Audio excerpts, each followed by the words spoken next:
Good morning and welcome to my kitchen. Today on my menu I have gingerbread, Polish version, or maybe ginger cake. It's not what I was planning on making this week. I wanted to make pierogies with the meat filling, but my husband announced that he has to travel. My children, very picky eaters, and they won't touch pierogi with meat. And instead, well, they asked for something else. Of course, ginger cake. So that's what I'm making today for you.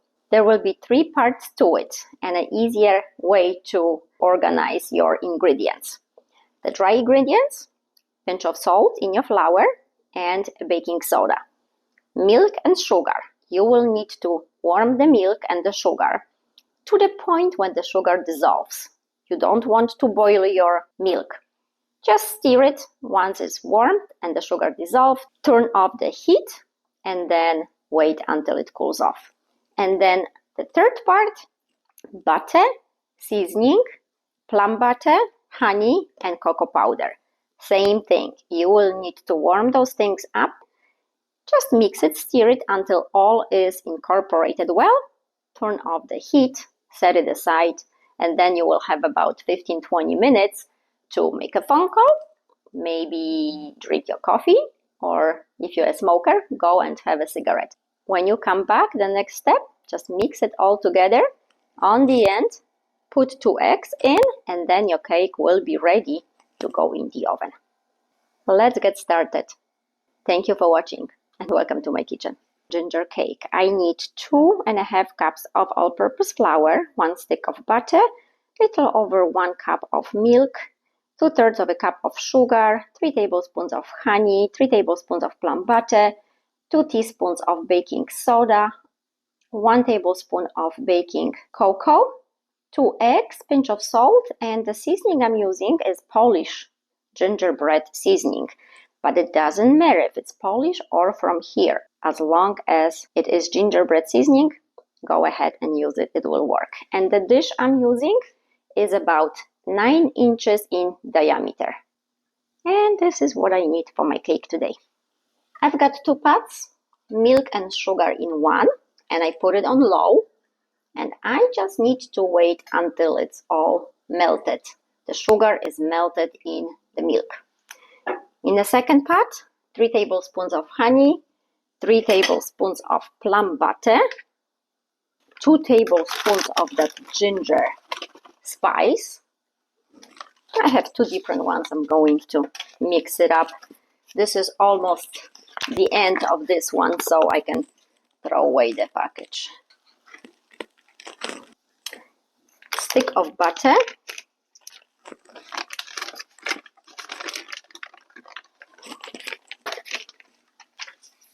And 1 tablespoon of baking cocoa.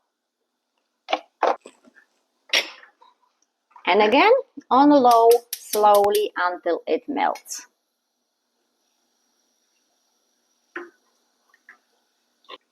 First time I ever tried this recipe. I thought it's very complicated. But once I organized myself, meaning the dry ingredients separately, and then those 2 pots that I have here, it's not that complicated. On the end, you just mix it all together. Voila! Just like my daughter says.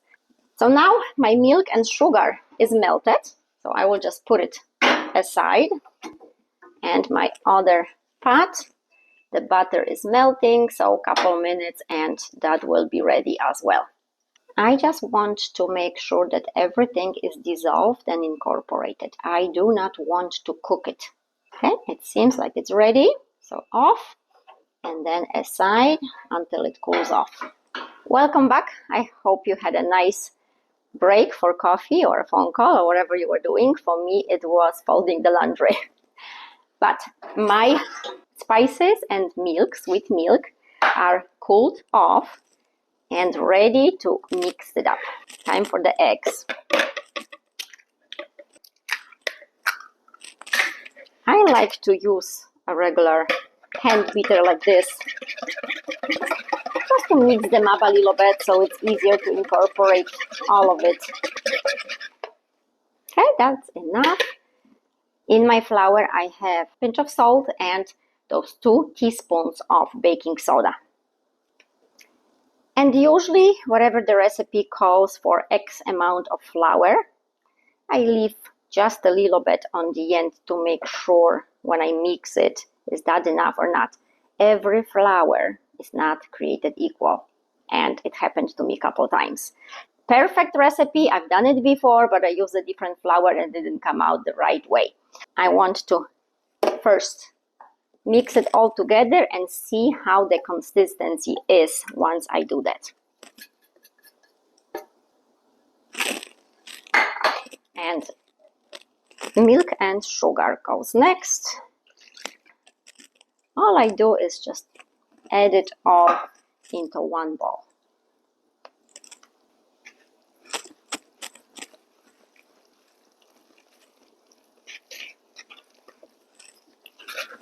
I think I mentioned it once before some of my video, can't remember which one. I have bought organic flour that I didn't know, first time ever. Store was actually out of the flour I usually use, and that was supposed to be for pierogies. The dough came out so bad, like a Play-Doh. I just gave it to my daughter to play with it and threw it away. So believe me when I say not all flours are created equal. Better to leave a little bit on the end and put it in when you think your butter is not too thick. Because once you dip it all in, you cannot take it out. And I will come closer to show you. And this is what I need. That's perfect. Sometimes I use all-purpose flour from King Arthur, and sometimes I use it from a Polish grocery store. And the third kind I use is from Trader Joe's. And I can't remember since we moved which flour is this one. So that's why I'm being extra careful not to overdo it. So I don't have much left, only a little bit, probably like 10 grams. It's not much, but sometimes it can make a difference. And now time for my dish for baking, and that's pretty much it. Preheat the oven to 350. And this cake will bake for about 40 minutes. Okay, so 350 for about 40 minutes. Once 40 minutes passes, I will use a wooden toothpick to make sure my cake is ready. Before I put it in, there's a couple things that I want to say before I forget. I did not put this in the fridge yet because once my cake is baked and cooled off, I will cut it in half and this will go in between my cake. Layer of that plum butter. If you don't want plum butter, you can use different flavor of butter and put it in, whatever flavor you prefer. And another thing, you can finish the way it is, or you can add extra layer of flavor here. I will melt some chocolate and then put it on top of my cake. Maybe I'll mix up some dark chocolate with some white chocolate just to create this kind of a design. And also maybe a sprinkle of shredded almonds. I think it's going to look very pretty. Okay.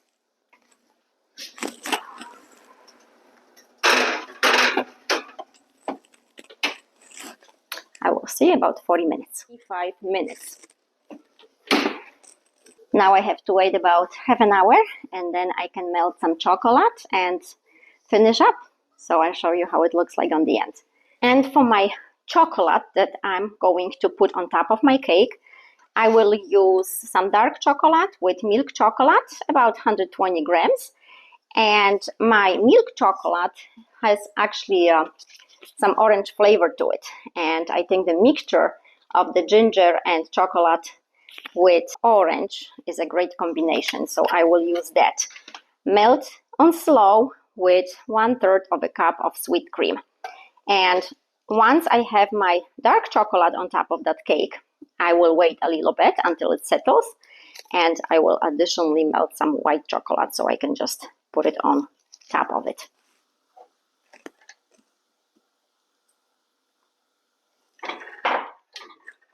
Sweet cream and chocolate on low Melt slowly.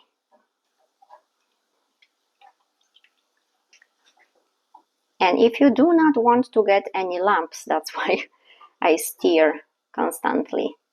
So my chocolate, melted chocolate, is very smooth.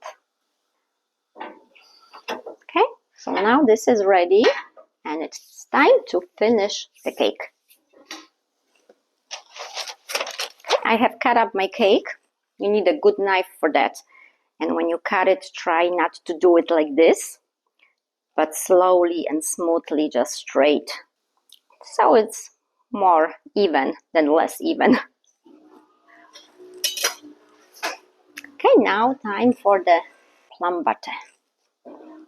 Or whatever fruit butter you want to use.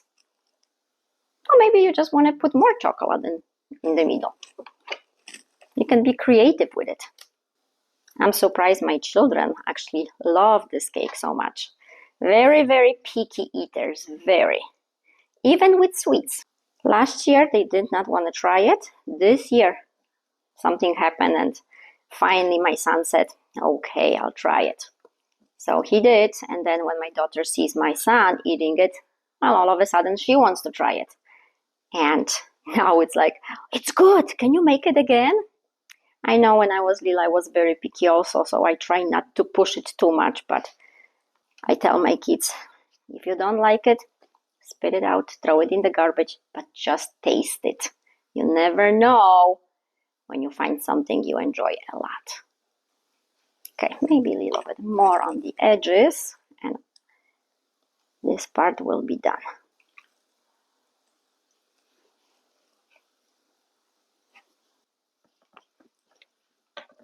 Okie dokie.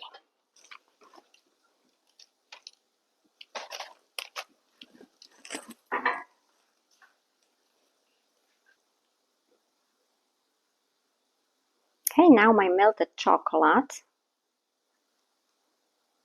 And I have to remember to put my nuts when the chocolate is still kind of warm. And as you see, I let it drizzle slowly. When I do it too quickly, most of it will be on the bottom of my cake. That's why I like to do it slowly.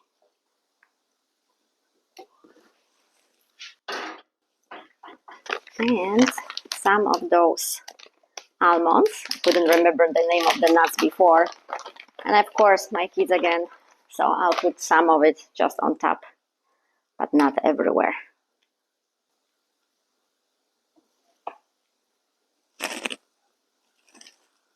Okay, once this chocolate sets, then I will melt some white chocolate and put it on top additionally. With the white chocolate, it is the same thing. Half, sweet cream, chocolate, melt on slow. And this one is almost settled, so I can add additional white chocolate. And how you want to do it, if you want to create a design or do something else, go around. And that's it. It's nothing fancy. I do not want to be fancy. My goal here is to make something that everybody can make. You know, home cooking, things that anyone can try and not get frustrated with putting all the details. If some of you are very artistic, you will find a way to create something very beautiful. But for me, it is about reaching to those who want to learn something on daily basis if it comes to cooking, and nothing fancy. I do not make any birthday cakes. I do not make any cupcakes with all the fancy decorations. No, for me it's everyday cooking and everyday baking and sharing what I know with you guys so you can go in your house and feel confident about trying new recipes. Thank you for watching. Bon appetit, smacznego, and I wish you Happy New Year. And thank you very much for all your support. If my channel wasn't growing like it is right now, and because of that, I am motivated to continue. And I started enjoying it because at first I was so shy, camera shy and very stiff, and I wasn't feeling myself. I constantly was aware of the camera, looking at me. And I finally got to a point when it's just me doing what I like. So I should be okay. Thank you again for all of your support. And Happy New Year. Smacznego. Until next time.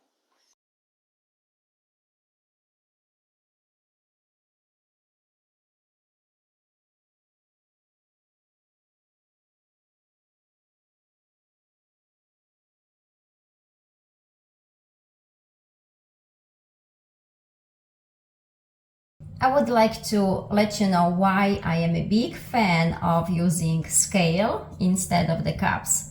I do put measurements in cups so it's easier. As you know, I'm from Europe, so everything for me is in grams. And here in United States, any recipes you have is usually in cups. But I want you to pay attention to one thing, so take it as a tip. I learned by mistakes because I've done it before. So I have put together a flour, the same flour, all-purpose flour, into the same measuring cups. Exactly 2 cups in here and exactly 2 cups in here. But I want to measure it using the scale and show you if there is a difference and how much of a difference it can be. So here is the first 2 cups of flour, as you can see, 2 cups. And here is exactly 2 cups. All around, no cheating. And I will turn on, and there's nothing here. My scale, so it's set to 0. Maybe I should show you. So it's set to 0. If you can see. Okay, and I will put the first 2 cups in. And it says it is 248 grams. So now I will take this into a different cup, and it's empty. Put it back. It comes back to 0. And now the other 2 cups. All of it. And this one is 314. So now you can see that 2 cups are not created equal, right? They do not measure on a scale the same. So why is that? Well, it's all about handling the flour. If we are gentle with it, the flour is fluffy, it's light, and then 2 cups, nice fluffy flour. If you handle the flour, shake it, kind of bang it, on the surface somewhere, it loses its volume because it becomes dense. So you keep adding to have exactly 2 cups, right? Well, but it's much more heavier. It's much more flour that you need. So if you ever had a cake and you tried to follow the measurements and directions and the cake wasn't quite the way you hoped, it wasn't as fluffy, it wasn't as delicate, it wasn't as soft, well, maybe because there was too much flour. So it's just a tip, and I hope you will find it helpful to kind of pay attention to how we handle flours. I know how it is when you bake something and you put your heart into it, time into it, and then it doesn't come out the way you hope for. And it's frustrating. So I hope this helps. Thank you for watching.